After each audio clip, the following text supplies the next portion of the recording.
Hi, everyone. This is Wendy Rogovin with Big Tent, and Big Tent is a national women-led pro-democracy organization promoting civic engagement, education, and activism. And tonight, we are really thrilled to welcome David Pepper to Big Tent.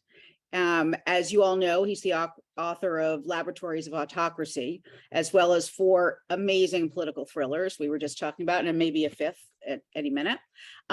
And he's also a lawyer, political activist, former elected official, adjunct professor, painter, and until last year served as the chairman of the Ohio Democratic Party. In that role, he engaged in a number of fights and extensive litigation over voter suppression and election laws. So David will start us off tonight with a presentation followed by questions. If you haven't already done so, put your questions in the chat now or as things go along, and we will get to them in the second half of the program. Thanks. David. Thank you. It's so nice to be with you. I'm really honored that you've asked me to speak to this great group. I have different lengths of presentations. This is going to be one of my shorter versions, so I'm going to cut right to the chase and really look forward to a conversation. If you've read my book, a little bit of this will be redundant. If you haven't, it'll cover a lot of ground. But if you have read it, this is a slightly different take. So I also think it won't be too redundant for those of you who've read the book. So I want to start off with can everyone see this? I want to start off with, and again, my goal is to speak beyond just one party. It's sometimes hard to do this when it comes to democracy because it's not a both sides issue. But I want to start off with sort of an approach that might strike you as a little different, but you'll see where it's going when I'm done. We think most of people in politics have sort of come to this sort of assumption and understanding that we are in the middle of a political battle between red and blue, and it's this sort of unitary battle between red and blue, and that's the political sort of scene in America. And I want to use this presentation and set up a conversation where I think seeing it as a single battle is actually a real problem, because the two sides at this point actually are engaging in such different battles that I think it's much more appropriate and frankly conservative in a way and smart to see that the battles are so different. They really are two battles. And one side's failure to see what the other battle is really costing that side, and that is the pro-democracy side. So the side on the left of this slide, I want to describe their battle for a second. I think it'll be quite familiar. This side generally assumes democracy is intact. This side, I'd say, is largely Democrats, but also the mainstream media, independents. This side also is actually confident that it represents the majority viewpoint of Americans on most issues.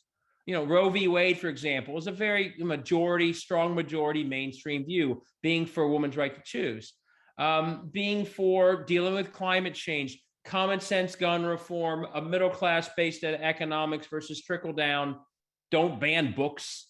These are all things that are actually quite popular. Sometimes that gets lost in the coverage, but any poll would show you those are mainstream majority viewpoints. And so this side actually kind of assuming that democracy is intact and stable, and correctly assuming that it represents a majority on most issues, this side's political battle is actually a very simple one. Go win elections. Go grab election outcomes and then implement those mainstream viewpoints whenever you can. This side, with those assumptions in mind and that battle in mind, that their battle is to win elections, quickly settles on a federal strategy. And that means they win the Senate, win the House, win the presidency. That's most of the attention. That's what most of the media covers. It's all about federal, because if you win those seats, you can push that agenda through. And this side, of course, very quickly then settles on a swing state strategy. When the swing states need to get those federal majorities and you get yourself an election win, and like in 20 or 08, you go get all that stuff done. And this side gets especially excited in presidential years. And like in 20, when this side wins those federal battles for its battle over election outcomes, it celebrates like it's won everything. That's sort of, I'd say, almost the pro-democracy, center-left view of politics that the media also covers that way. Here's the problem. The other side's political battle is very different. And this isn't, I don't want to throw all Republicans in this, but there is a strand on the far right that actually has a very different political battle that it's pursuing. And I think for the most part, people are still generally blind to this battle. This side's battle on the right side of this screen, one, it's anchored in an understanding that democracy can be subverted. It is not intact. It is not stable. That's not our history. Our history shows that democracy has been subverted many times, at least a full, diverse democracy. And look around the world, same thing. Democracy can actually be subverted. And the second thing about this side is this side also understands, and this part is a little edgy, but I think you'll see it's the case, that it actually on its worldview for the most part is a minority worldview. What it's pushing for generally is not supported by a majority of Americans. In fact, many of its core issues are deeply unpopular. You know, getting rid of Roe v. Wade, no exceptions, is toxic. Doing nothing about climate change is unpopular. Banning books is something 20% of Americans agree with. Gun laws that are arming teachers and putting guns everywhere, no background checks, about 10% of Americans support that. This side understands that. So this side, understanding it's generally standing with a minority or deep minority on its viewpoints, they understand that if all they do is compete on a fair election space year after year, they will lose. They understand that. That's why Mitch McConnell doesn't want Lindsey Graham talking about abortion, because he knows it's a losing issue. Look at Kansas, what happened there? That's why Mitch McConnell doesn't want Rick Scott talking about getting rid of Social Security. That is not an economic winning message. So this side, understanding that most of its issues are unpopular, understanding it would lose on a repeated, a level democratic playing field, chooses actually quite a different strategy than the side on the left. Its strategy is to avoid those fair elections as much as possible. Avoid what happened in Kansas. In other words, and this is going to seem pretty, blunt, but subvert democracy. Their battle is over democracy itself, not over election outcomes in a fair democracy. And that shapes everything else they're doing. And this gets to the Laboratories of Autocracy book. A group of people that wants to put into place a minority worldview over time and have it in place does not battle over federal elections, although those are important. It chooses a different playing field. It chooses states and state houses. And that's really why the book is Laboratories of Autocracy. That's what those states are serving as. And as to quote the old Clinton quote, it's the state house is stupid. Why is that? Why states? And by the way, this is sort of the broader contours of the agenda that I'm talking about, a pretty unpopular agenda that would never get done in Washington. It's just, again, Mitch McConnell doesn't want to talk about some of these issues. Why state houses? Why is that the place to go if that's your battle? Because state houses have control almost over every issue that we all talk about in politics, economy, healthcare, education, you name it. But also importantly, over every issue that we contest with passion in politics, a woman's right to choose, what's taught in schools, healthcare, climate change, gun laws, all of that goes through states and state houses, frankly, far more and far more often than we ever see it legislated in Congress. Secondly, state houses also, and this gets lost sometimes, they're the first, they write the rules on democracy, far more than Congress. Every state determines who votes, how they vote, when they vote, how long they can vote for. Can they use a drop box? How many? How do they register? How do they get knocked off the rolls? Usually those rules are intact going forward. It's the state that determines that. And that often shapes the electorate. Number two, these states also draw district lines. They can determine if you want a gerrymandered system, meaning no competition, everyone wins no matter what, or they can choose to have a competitive system where you actually have competitive races. In the wrong hands, they will choose the former and lock in, and this happens in Ohio and all over, basically make it so no one can lose. And that power has gotten so extreme, and I won't go through this in great detail because I don't have time. I go through in the book, they're so powerful at doing this, the gerrymandering part, that even and they've done this in numerous states, especially beginning 11, even in states where Democrats are winning the majority of the votes for state house by a good amount, in 18, for example, Republicans control the state house by 2-to-1 majority in Wisconsin, or by decisive majority of these other states. A group that represents a minority is locked into the majority of that state house. It's a pretty incredible thing when you think about it. It's the kind of thing that Orban would admire. Wow, you mean you represent a minority, but you get to run the state house with a supermajority? That's not really what we think of as representative democracy, but that's what state houses have begun to do. But it's even worse than that. And I'll go through this for a second because this explains the extremism that's exploding. Not only do they get a majority they haven't earned, but in states like Ohio, they've essentially drawn districts where almost not a single member of their majority ever faces a real election. These are people in power devoid of democracy. This is the average margin of victory in the 62 seats they've controlled in Ohio for most of the decade. You'll see 50 of the 62 averaged a 20% margin of victory over 10 years. So 38 of them, a 30% margin of victory or more. These aren't even races anyone thinks about if you're the incumbent. And the next 12 seats to get to 62 are 10% of margin of victory or more. So it's not only that you're getting a majority you don't deserve, you're getting a situation where almost not a single politician in the system ever worries about an election for their entire career. And that explains why the extremism is running amok. In a world of accountability, we assume that the incentives align with good public service, right? Hey, I got to get reelected. I better tell my voters about the great public outcomes I've generated. I better be mainstream and not extremist, because if I'm an extremist in a competitive district, I will lose. And that's what I faced. I was a county commissioner in a 50-50 county. I knew I needed to improve things, and I knew I shouldn't be an extremist or I'd lose to the other side.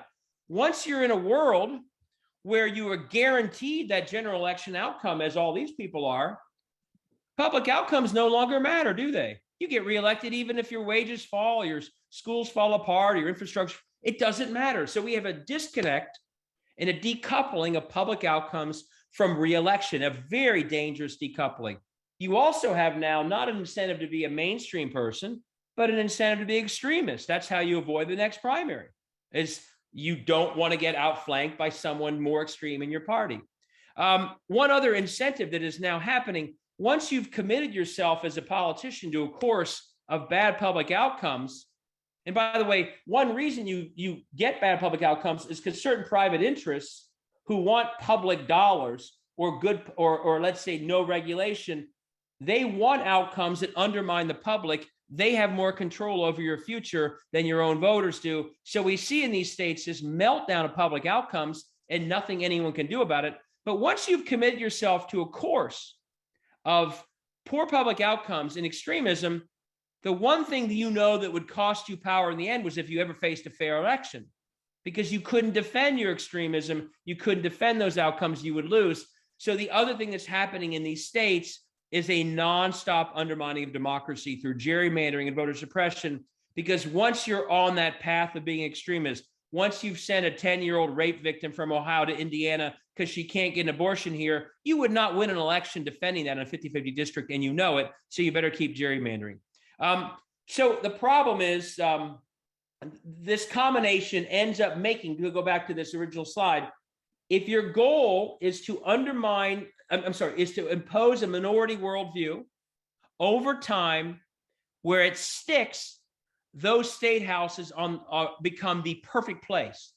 If you control them, you can do it, because the politicians in those state houses can pass toxic agendas, but through gerrymandering and other things cannot be held accountable. So that's sort of this two battles framework. So I'll ask you before getting to what we do about it all, if these two sides each fight the battle I've described, one side in swing districts for federal races, the other side battling out to control states where they can then shape democracy and ramp through their agenda, and once they win a state, they lock it down through gerrymandering and suppression, who's going to win the battle over time? It's pretty obvious. By the way, the reason I was a couple minutes late was I was driving my son home from a soccer practice. He's 8 years old. He would say, "Dad, you mean one side's always on offense?" From his soccer experience, he'd say, "Dad, that side's always going to win." And the side on the right here is always on offense, battling democracy itself in the states, and the side on the left is not. The bottom line is, if these battles play out over time, as we are seeing, even when we think we won in 20, we're not winning, because our battle is not on offense in states. It's basically at the federal level and only in some states. So once you lay out this and see this, it may be sobering, but it's also very clarifying about what a pro-democracy group like yours and so many others I talk to need to do. What do we need to do? We need to see the battle for what it really is. Not a short battle over the next cycle for a few federal seats. We are in a battle for democracy itself, as old as our country. That's the battle we're in. And the battle's front line are states and state houses and other state level positions that control democracy. We must see that clearly, more clearly than we have, and we must engage that battle where it's happening. And once you see that, I hope, although it's sobering, it's also clarifying. The first thing you understand that when you see you're in a battle for democracy is that's a long battle. It's not only about a few months of getting energized in a federal election year. This is the same battle the suffragists fought so that they're, the folks at Seneca Falls fought so their great-great-granddaughters could vote in 1920. John Lewis fought this battle. In a more recent example, who saw the battle for democracy as a long game battle? Stacey Abrams. She understood in Georgia, and I went to law school with her, so I've watched her this whole time. And yes, I clearly skipped some of the classes she must have taken, but Stacey understood that the battle for Georgia was a long battle. She didn't judge her success or lay out her game plan on what would win the next federal seat for the Senate, for example. She knew all the things that had to be done, and she did them over time as a minority leader of the state house, as a nonprofit leader, as a governor candidate. Even when she didn't win in 18, she didn't quit. She said we made progress because she knew more people were registered. She knew more people voted for a Black woman than ever before in Georgia. She saw progress because she had a long game mindset. And 2 years later, we saw how right she was. We have to see that we are in a long game. So the strategies you build and that we all build have to be about long game strategies and long game measurements and assessments of how we're doing. Not simply, did we win this federal seat or that federal seat? Of course, we want to win every federal seat. But as we learned from 20, if we only win that and don't work on the other things that I'm going to talk about, we're not winning. We're at best treading water, and at worst, losing ground, even when we thought we've won. Number two conclusion. Once you see that you're in a battle for democracy itself, you see what a disastrous mistake it is to only fight for democracy in a dozen or so states that happen to be federal swing states. It's terrible for a number of reasons. First, in our own Constitution, it's clear every single American should live in a state that is a functioning democracy at the state level. And when you don't, it's a danger. That's why the founders worried about it and guaranteed what I just said, that we would guarantee a democracy in states. So it's just the right thing to do, but it's actually far more than just the right thing to do. You never know where you might win unless you compete everywhere. And when they're as extreme as they are, you have wins like Kansas. You have wins like Alaska. But if you're only looking at a few federal swing states, you don't know that. You don't even know where you might win. You don't know where they've gotten too extreme for their own people, and they're getting too extreme all over the place. Number two, if you don't even make any noise in 30 or 35 states, that extremism explodes. And it's exploding right now because we are applying a federal swing state mindset to a 50-state attack on democracy. And we are literally seeing extremism go nuts all over in states that only a few years ago seemed pretty reasonable. Well, if only one side's talking, that extremism is going to happen. Number three, and I'm going to be very quick here, so I respect the 7:30 window. Same thing within states. We have to run in all districts of these states. This sounds over the top, I know. It's not for reasons I'll explain, but when you allow dozens of extremists to pass the craziest laws that are unpopular, and then you don't even run anyone against them the next November, or the people who run have so little money they might as well not be running, extremism explodes. It also leads to the lack of transparency. One of the reasons that state houses are the greatest place to attack democracy is no one knows anything about them. They don't know what's going on in these places. They don't know who their state rep is. They don't know what these places are doing. Well, that problem gets 10 times worse if no one's running against half these people because we don't prioritize it. We have to run in every corner of states like Ohio, and we have to be smart enough. It's not either or. But right now, if you follow the money, almost all the money goes to a few U.S. Senate candidates. Even though Amy McGrath running against Mitch McConnell, $100 million. I'm not saying that Amy McGrath shouldn't have support, but I would make a modest proposal. Take 20 million of those dollars, share it with everyone running for the state house across this country, and you're going to win a bunch of state house seats. We have to be smarter about communicating to our large donors, but also our grassroots donors. If we're in a battle for democracy, we've got to spread where we support candidates far more than just the 6 or 7 Senate races we all know about every 2 years. And that includes not just swing state house races, but enough support so people are running, and we are value people running everywhere. There are millions of people in almost every state right now, larger states, that will literally not have a contested state house race. So that's millions of people who will never be told, oh, you have an extremist as your state rep. You could have voted them out, but we didn't run. So number 2 is run everywhere. Number 3 is run within states with the priority on the state house, which shapes all the power I've talked about. Number 4 is this is so much bigger than Donald Trump. We make a mistake when we make this all about never Trump. Of course, we want to get rid of Trump. I mean, I do at least. I assume most on this call do, maybe not. But this began before Donald Trump ever ran for president.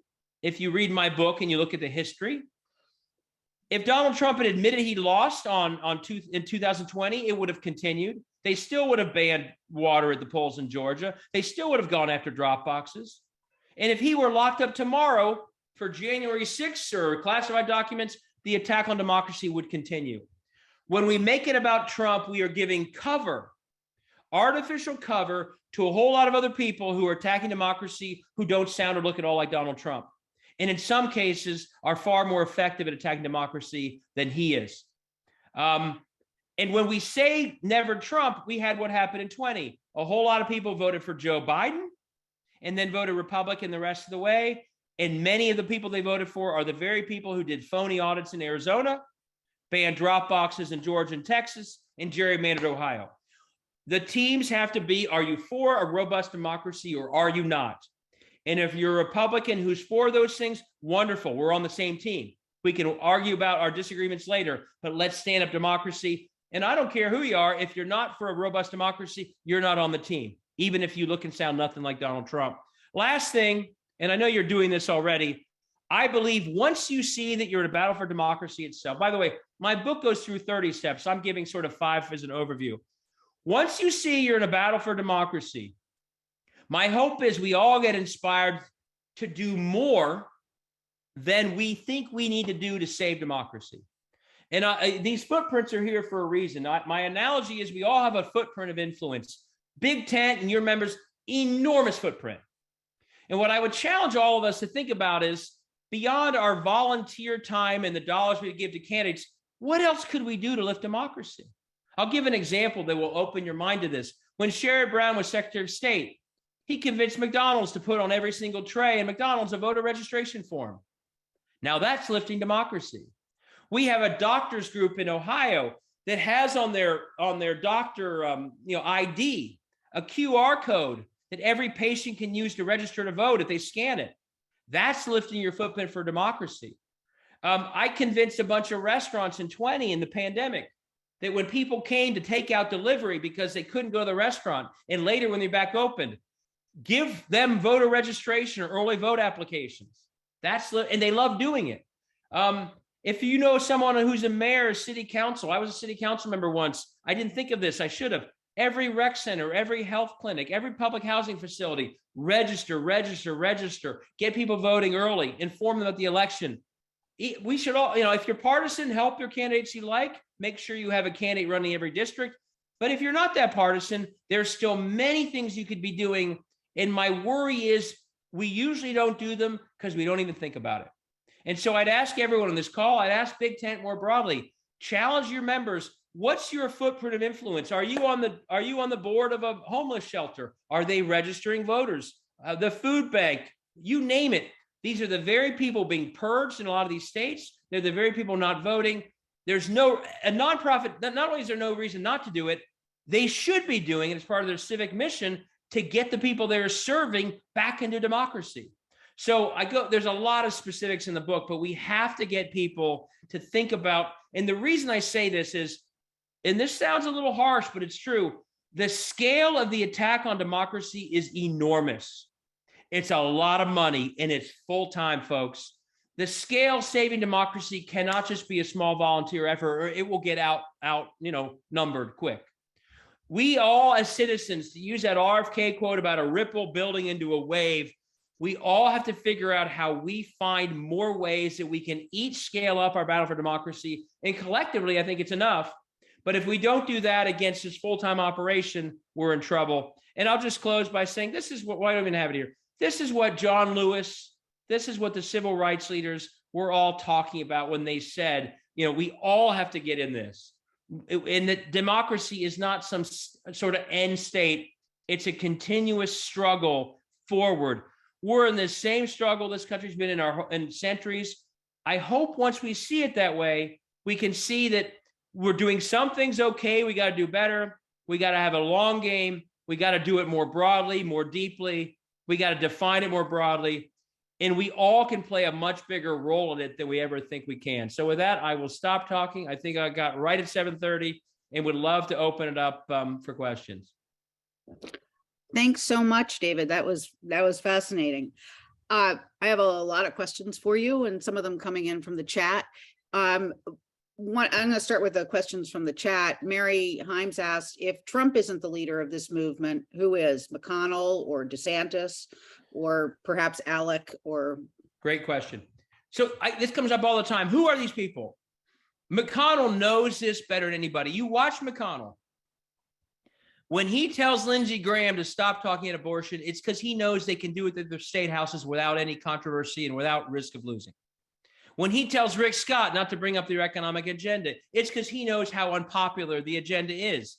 He doesn't want to talk about it. When I watch him, and by the way, what does Mitch McConnell tell his members? The one thing, this goes to Sue Mandel's question, the one thing he will never allow them to stray on is voting rights in states, because he knows that it's the attack in states that are letting them do everything else they're doing through states.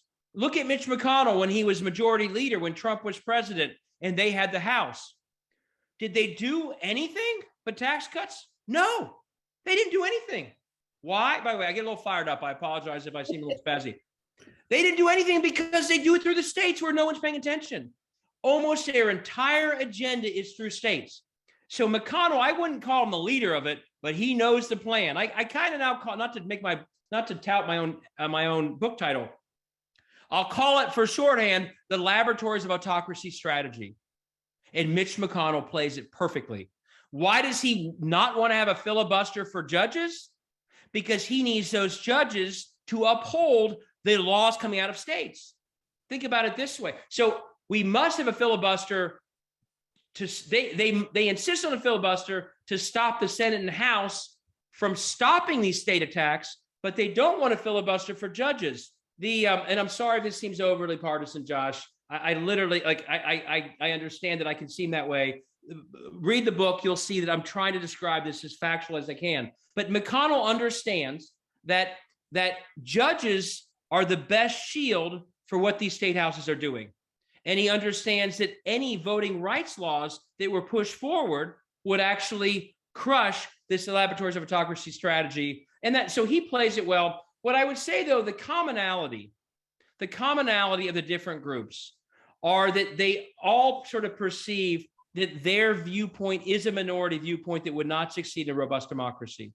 So be it sort of the far right strand of the religious right, they understand that if you had a straight up vote on abortion bans, no exceptions, they would lose everywhere.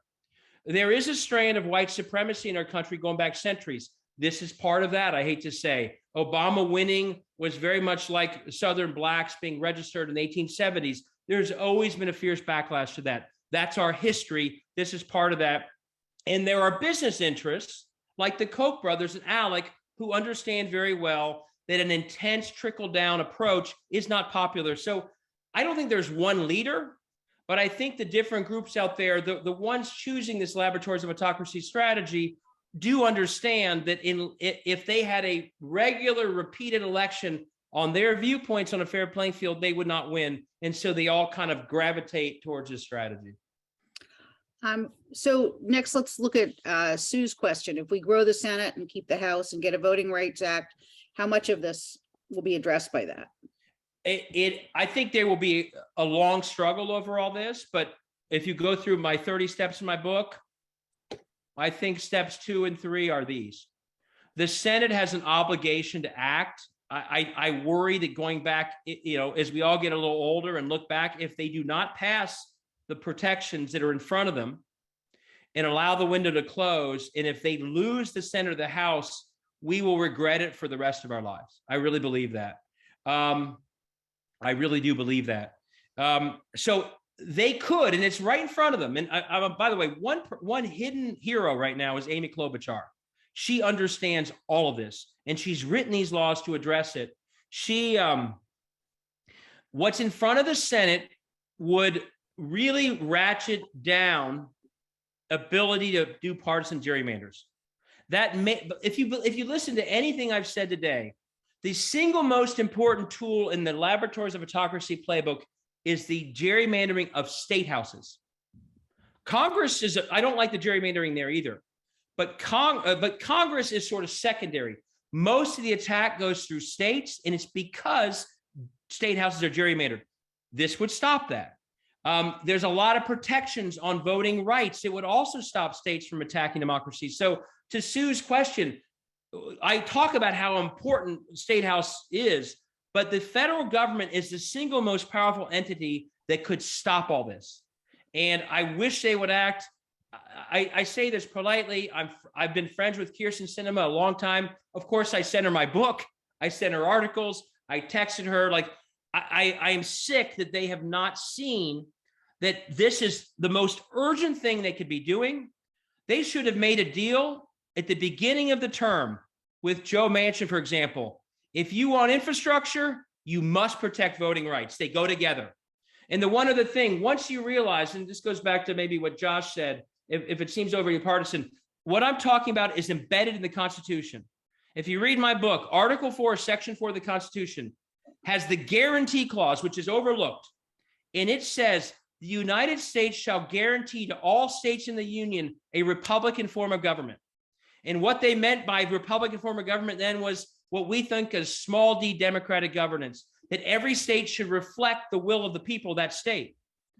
This is an oath that every senator takes, that they will uphold a guarantee that all 50 states now will have a Republican form of government. I say all this to say, if it's in the Constitution, there is no legal excuse that the filibuster should be used to stop legislation to protect the Constitution itself. James Madison would say, wait a second, are you not reading the language of the Constitution? You took an oath to uphold democracy in states, and the filibuster has no business as a matter of the law standing in the way of that. So I believe 50 votes, Sue, should allow these bills to pass. If they don't get it done next few months, we don't think they will, and they do in the Senate and House, it should be the first thing they pass if they win, and we should all be demanding it as loudly as we can. It would make a massive difference. Can you walk us through how a guarantee clause case might arise? Here's what's interesting. And this gives extra power to what I just said. It wouldn't arise because the Supreme Court for a century has said the guarantee clause is a political question, meaning it is within the power of Congress not to be reviewed by the court. So you can't sue. People have tried to do this. I actually think you should be able to do this.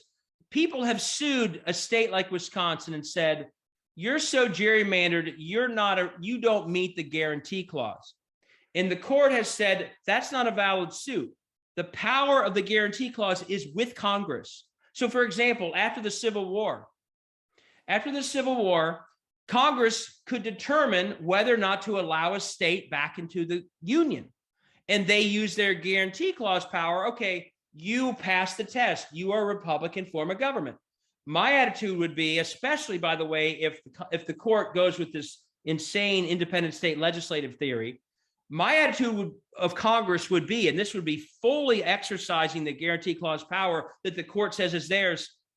We are going to start to make clear standards about what a Republican form of government in a state looks like. And it can't look like a hyper gerrymandered state. And we're simply going to pass those laws, and we're going to do it pursuant to the guarantee clause. And by the way, Supreme Court, you're the ones who said that can't be reviewed. I believe that so it's a power for the Congress to act upon. It's a power that they took an oath to uphold. And I think if I were going back to Sue's question, and they've done this to some degree, I would ground the new Voting Rights Act that's in front of them in the guarantee clause to say, we are doing this not simply about our voting rights, but we are doing this to guarantee a Republican form of government in all these states. And I'll say this in closing, and I don't say this lightly. If you read my book or you look closely, most of these states that I'm talking about no longer actually reflect the guarantee clause. Here's an example. A 10-year-old victim of rape being shipped to Indiana because the Ohio politicians will not allow her to get abortion care is an example. Most Ohioans support Roe v. Wade. Probably under 10% of them agree that that girl should go to Indiana, but it's the law of the state and no one can stop it. At some point, that's not a representative government anymore. That is a gerrymandered government with the extremists I showed you early on locked in through gerrymandering so they can never lose. That does not meet a definition, I believe, in a Republican form of government where the will of the people is sovereign. And I think once you have a level of non-democracy to that extreme, you really are getting to a place where even the founders would say, this is what we worried would happen. I mean, they literally wrote the guarantee clause, and James Madison wrote this in the Federalist Papers. They were worried that exactly what I've described, that state houses, because they're more corruptible, and there's a lot of corruption in everything I'm talking about here. They're more corruptible, they're lower profile. They worried that for the very reasons I've described, state houses would be the back door to undermine democracy. And that's exactly what's happening right now. So I think the Congress, Joe Biden, Elizabeth Warren, you name it, should actually see the guarantee clause as a huge source of power to get democracy back in states. And it's one reason, again, it's the first thing it should be doing are these voting rights bills, as opposed to after everything else. So speaking of other things coming first, the Electoral Count Reform Act looks like it's going to pass. Yeah. And could you talk to us a little bit about what the implications of that are? What are the risks? What are the challenges? Yeah, I mean, it's a good thing overall. It clarifies so that what Trump wanted Pence to do can't be done. I think it sets up more standards so that Congress can't try and undo what's in the states. So that's good. But going back to Mitch McConnell, what it doesn't do is address the heart of the problem in the states where democracy is being attacked. That's what they won't do. I'll give an example. And I don't want to diminish its importance. It's important. One thing, and when I call the book Laboratories of Autocracy, that's not just a cute title. They're always learning from what they're doing. And they actually are always getting better at it. So the first thing I'd caution, they're not going to do January 6th again. It's not going to look like what Trump tried to do. It's going to look different. So although it's good to stop what happened the last time, let's also be very clear, that's not what would happen the next time. They'll try and do it long before it ever gets to January 6, 2025. We should clean it up if we can. If there's bipartisan support for that, wonderful. My bigger worry, though, continues to be that democracy is being undermined in the states. And the example is this, and I have Robert Cairo right behind me. If in the 1960s, in response to a massive concern about the suppression of Black voters in the South, they would have said, well, we're not going to deal with all that suppression. We're not going to get rid of literacy tests. We're not going to get rid of everything else. But we will ensure that the results of those Southern states' elections will be counted accurately for presidential election purposes. And we would have said, well, that's wonderful, but if the underlying election in the state itself is flawed, that doesn't solve that problem. And that's where I think we are today. Yes, I don't want what happened in January 6th tried again, But if anyone believes, and this is my worry about what Mitch McConnell will say, oh, we took care of the voting problem in America. We passed this. No, the bigger problem remains that hundreds of thousands or millions of Black voters have been knocked off the rolls in Ohio, that they are doing suppression in Florida and Georgia, long lines with no water in Georgia, horrible gerrymandering, one drop box for 1 million people in Cleveland. Those underlying problem states are not being addressed. So if all you do is say, we're going to recognize the results of those flawed elections for the presidential elector's sake, you can see you're not really getting to the heart of the problem, which is the attack on democracy in states. That's what these other bills would do. What worries me again is, especially if Democrats say, oh, look, we kind of solved, it's important to do, but this does not get at the underlying attack on democracy, by the way, which is the very reason why Mitch McConnell won't get to that other stuff. This keeps us from having to go there. By the way, I keep reading Josh's, I'm sorry if it seems overly partisan. I actually believe that I endorsed a Republican for Congress several months ago because he believes in democracy. And so I think we have to unite around democracy. It is patriotic. We have to find allies on both sides. But if I'm trying to describe this in a way of what's actually happening, if it sounds partisan, some of that's because most of the attack is obviously coming from one side of one party. Would overturning Citizens United help at this point, or is there? It would. I mean, in my book, I tried to stick with what I thought was most doable. And what happened when Hillary Clinton lost was not just that Trump was elected, but we lost that justice. And for that reason, I think it's going to be a long time before we see the chance to overturn Citizens United. And I just don't honestly see, and I could be wrong, a constitutional amendment to change that. So here's what I'd say about the big money. The big money is funding. So one of the things I go through in the book, and someone mentioned ALEC. I wish I was the first person to detect this weaknesses in state houses, but I'm not. The Koch brothers saw this years ago. ALEC saw this. They've weaponized these state houses to not just be doing everything I described in isolation, but they do it in concert. They learn every time. If one state passes something crazy, they all do it. The minute Dobbs went down, they're all ready to go. So the Citizens United allows them also to put together this massively large, well-funded infrastructure to do everything I'm talking about. That's the problem. Here's one good thing, though. And I'm an optimist. You'll see at the end of my book, I go through all the things we have to do. I go through best practices. I found more since. There's enough money on the pro-democracy side to succeed. But as I said, we have not explained to the pro-democracy side how to best spend that money.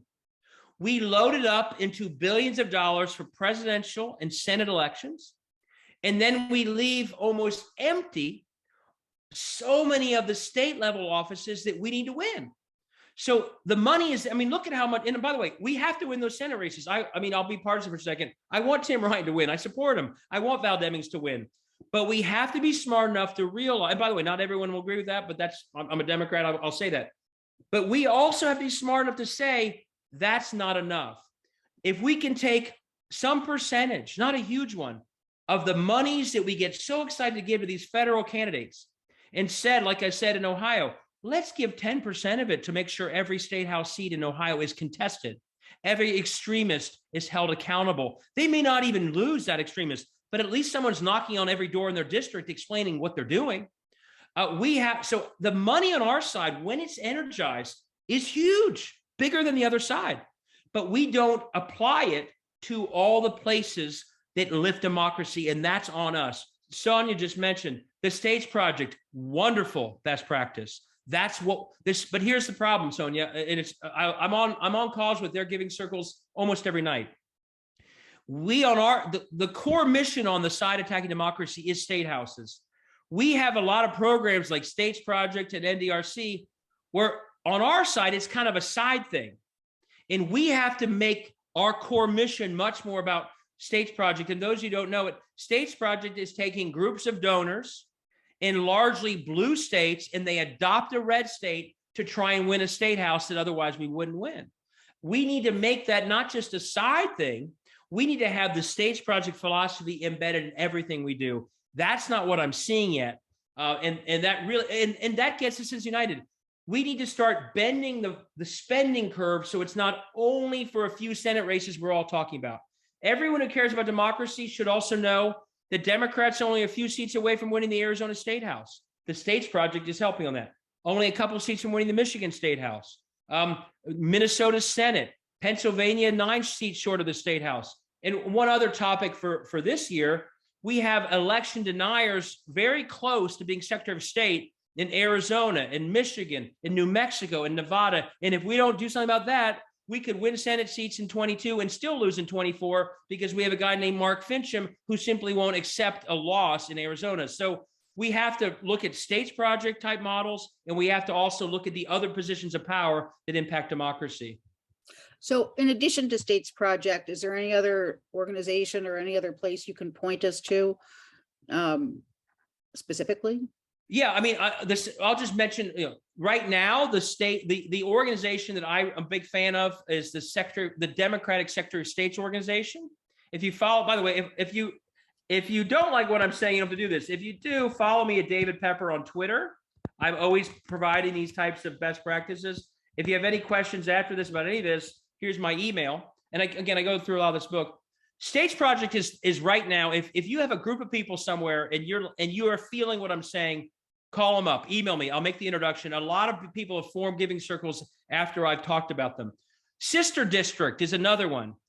It's basically, if you're not a group, but you're an individual and you're frustrated, you join a chapter in your area that adopts other state house districts around the country. What these groups are doing, since we all know who Amy McGrath is running against Mitch McConnell, it's harder to know, hey, these are the 7 candidates in Arizona that could flip that. Well, they do all that homework for you. So Sister District and States Project do this adoption of state houses that where power can be gained. The Secretary of State organization is called it's called DAS. It's short for Democratic Association of Secretaries of State. In this cycle where we have true election deniers running to run elections, I think they're very important. Let me thank you, Vanessa. One other thing I'm doing, and this is a model that I want to broaden. It'll sound counterintuitive for a second, but it goes, and I just typed it up there. These organizations are doing great things, focusing on the swing districts. I believe if we only focus on swing districts, we leave millions of people out of the conversation. And so I've created something called blueohio.org. And what this is a crowdfunding mechanism where I've convinced in only 4 months, I already have 1,000 members who are putting $10, $15, $20 a month into a PAC. And what Blue Ohio does is it doesn't give money to the big name or even the swing. It starts at the bottom and lifts. It's going to the people who will never get a phone call returned because they're in a tough district. The ones you literally run and then look around for support and it's not there. And what we're doing is saying, okay, we have to lift. It's a bathtub model. We have to lift in those tough districts and over time raise enough money so that we create an infrastructure so people are running everywhere. And it's a model that's building well in Ohio. You're all welcome to join. But my hope is to build it so well here that we bring it to Indiana and Florida. So everywhere in the country, we start creating infrastructure that doesn't only reward you for running in a swing district, but says we value you running everywhere. We value you knocking on doors, even in the most red district. In some cases, you may win, but even if you don't, it's so important that you're running there to start holding extremists accountable. And the very good news is without a lot of money, we already have 1,000 members paying a monthly just for Ohio. 2 years ago, there were 15 candidates in Ohio running for State House who didn't even have $5,000 at the end of the cycle. Because of what we raised through those $10 and $15 amounts, we've already made it so that not a single district in Ohio where someone's running will have under 5,000. We're lifting from the bottom. So we need to do the swing district strategy, but also the bottom up strategy. So over time, we are literally valuing and supporting people running everywhere. So I know you want to stay on the states and that is the focus. I'll go anywhere you want. Lesson. Well, but I feel sort of there's a tension because a lot of people are go-to is always the federal. And Right. One of the questions, a couple of the questions group around judgeships and it seems like the focus is a lot on the courts. And Yeah. also, I want to ask what you think about adding seats to the Supreme Court. So the court is incredibly important, but I want to explain why.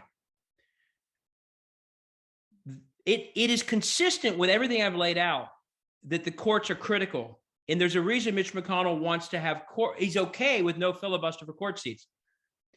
The attack on democracy and the lurch towards extremism begins in the state houses, but they need the courts to uphold those laws. And these laws only a few years ago, be it Dobbs or the Voting Rights Act, would never been upheld 10 years ago. So think about the states as the sword and the federal courts as the shield of those state laws. It's a 1-2 punch.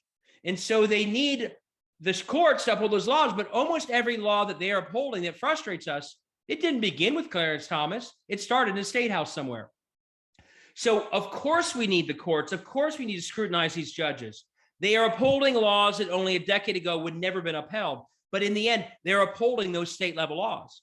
So think about it as that 1-2 punch. So yes, we need to have federal majorities. Don't for a moment think I'm not saying we don't need to win more Senate seats. We have to. But in the end, that is still defense. What really frustrates me is and this will show you sort of my mindset. We lose a case like Dobbs. And of course we say, well, we have a court that's upholding bad laws. And so we say, let's elect some senators to change the court over time. But what we never say is, well, let's go back to the states where they passed that indefensible law and also hold those state house people accountable. And if we don't do that, going back to my son's soccer playing, and my guess is a lot of you have kids and grandkids who play soccer. Think of it this way. There are 10 players 20 feet from the goal shooting the ball at the goal. Those are the state houses. We don't try and interfere with their shot. We're the federal people in the goal trying to stop the shot. And whenever they score, which they will score if they're taking nonstop shots repeatedly, we simply demand we need a better goalie. We need a better federal defense. What I'm saying is, of course, we want a federal goalie. Let's elect more senators. Let's get better judges. But we need to start challenging the shots too.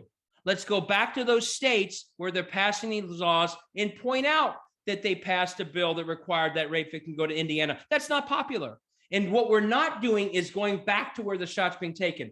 I believe, I'm a lawyer. I'm still a little conservative about adding seats overall, but I also believe that we continue to have what's it called asymmetric warfare.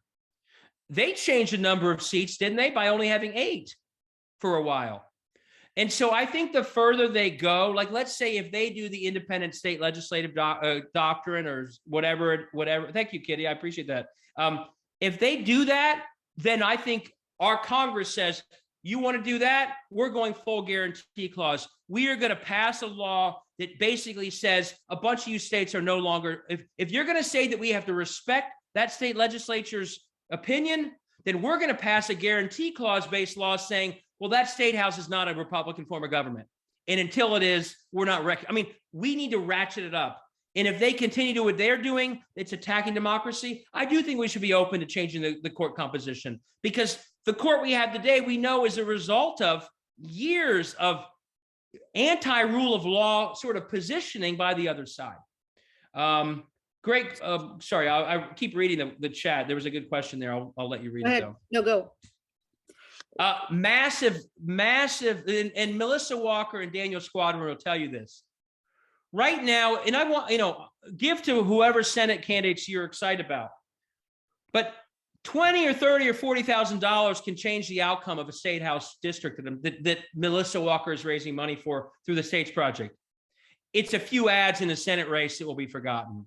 The efficiency of giving by the way, one other set of races that's really important right now, I want to mention in Ohio, once Dobbs happens and once state houses are unchecked as a gerrymandering, state Supreme Courts are central to all this, because the state Supreme Court, a place like Ohio, is the last check on these out of control legislatures. But whether you're giving to the Secretary of State races or whether you're giving to the state Supreme Court, or especially a state house district with 100,000 people, that $20,000 that Tim Ryan will appreciate, but goes into a few ads that will get lost, means the world to that state house candidate. When we call up one of these very red district candidates and say, we have a $2,500 check for them, one of them cried. I mean, it's the biggest check they're ever going to get.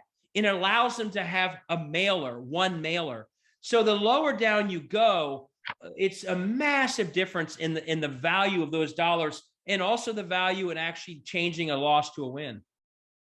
Well, thank you. We are just about out of time. I want to ask you a couple of lightning round questions. Okay. And the first one is, what's the good news in all this?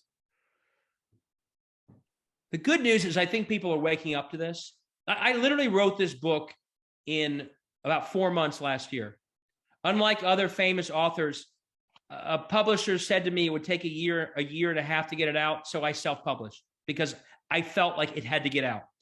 And I wrote it as a wake-up call. And I'm not saying it's because of my book, but I think a year and a half, and I wrote it because I was like, my God, no one sees what's happening in these states where we continue to do the same wrong approach to this giant problem. I do think people are starting to see more of it. There are many more people joining States Project. There are many more people joining these other things. People see the Secretary of State organization I talked about. It has far more than they've ever had. There's more attention to our Ohio Supreme Court race than there ever was before. So I think people are waking up to it. And I'd say that's probably the best news, that people are seeing it. To take a little bit of that back, but it's still not nearly enough. But there has been, I think, some awakening to this that a year ago I didn't sense nearly as much. And what are you reading now? I just read Horse, which was a great book. I am really, really both obsessed is the wrong word, but the parallels to our past in what's happening right now should scare all of us. And I go through this in the book. In the 1870s, there were more Black registered voters in Louisiana than white. South Carolina. There were Black elected officials elected all over the South. There was 40 straight years of a Black member of Congress in the late 1800s. And that fueled a white backlash that people didn't step up enough to stop, that led in 1890 and after to a massive myth of voter fraud, massive suppression through all sorts of tactics like literacy tests and grandfather clauses, and violence and intimidation. And people kind of saw it. Yeah, Kitty nailed it. Black majority. There were Black Supreme Court justices and secretaries of state and lieutenant governors and speakers. It was this diverse democracy that is lost. And this is why censoring history is so scary. It's trying to conceal all this. And at some point, the Northern Republicans knew this, and they didn't fight hard enough. Ulysses Grant, an Ohioan, one of the books behind me. So the answer is I'm reading about all this stuff all the time. Some fought it, and at some point they stopped fighting. And that's what got us Jim Crow. And that's what's got us 100 years. And all of a sudden, by the way, by like 1910, the 140,000 Black registered voters of Louisiana was down to 700. And the tens of thousands, South Carolina, was down to 3,000. They were gone. And all those Black elected officials never elected again. If you were 20 years old in 1880, Black elected officials ever, if you were a Black man or woman, 30 years later, you wouldn't see one the rest of your life. The high point for the rest of your life would be that Jackie Robinson played baseball. It's haunting. And what scares the hell out of me is that they saw it coming, and at some point they stopped fighting. And to go back to Sue's question at the very beginning, in 1890, there were 3 major bills that came before the Congress. 2 were economic, and 1 was to protect voters in the South, the Black voters. The economic bills passed. The 1890 voter protection bill died through filibuster, and it went away. And ever since, that's when they attacked, and that's when Jim Crow happened. And what's the reason, again, I read all this stuff, it's like Barack Obama, telling everyone to read the banned books. The danger of censorship of our history is it's to blind us from what I just described. So we don't see that what's happening now around violence and intimidation and all the voter suppression tactics is precisely what happened in our past. And what was the instigating moment now versus all those Black voters in Louisiana? It was Barack Obama winning.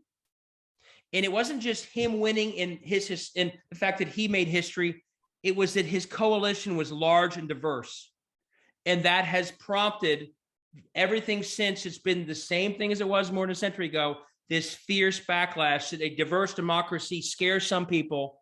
And whether it's purging voters or gerrymandering or other things, they'll do whatever they can to stop that from happening.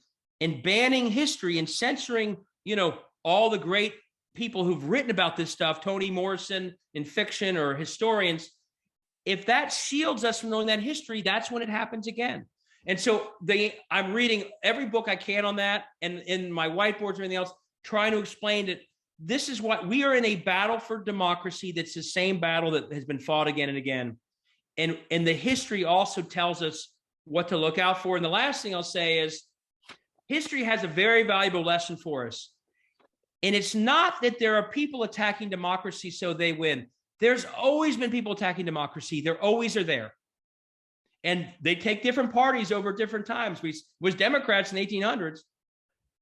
That does not determine the outcome of the battle. What determines the outcome of the battle is how fiercely those fighting for democracy are fighting. That's what determines the outcome. That's why John Lewis won. That's why the suffragists won. Are they persistent? Do they keep fighting?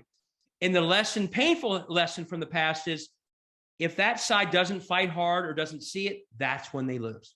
So when people ask me all the time, is it too late? Is it too late? It's only too late if we're not in the fight. If we're in it, we can succeed, but we've got to move forward. And we have to see clearly exactly what we're fighting against and then adjust accordingly. That's what I'm reading. Thank you so much, David. This was just an amazing and inspiring talk. The next event for Big Tent is October 25th at noon. Jen DeVore, the president and co-founder of Better Civics based in Philadelphia, will join us for a tent talk. And we will send out an email summarizing some of the suggestions that you offered, and we can't thank you enough for Wonderful coming and joining us. Have a good Thanks evening. so much. I really appreciate all that you're doing. Thank you. Don't forget, you have a massive footprint. So much good can come of it. Thanks, everybody. Take care. Thank you. Bye.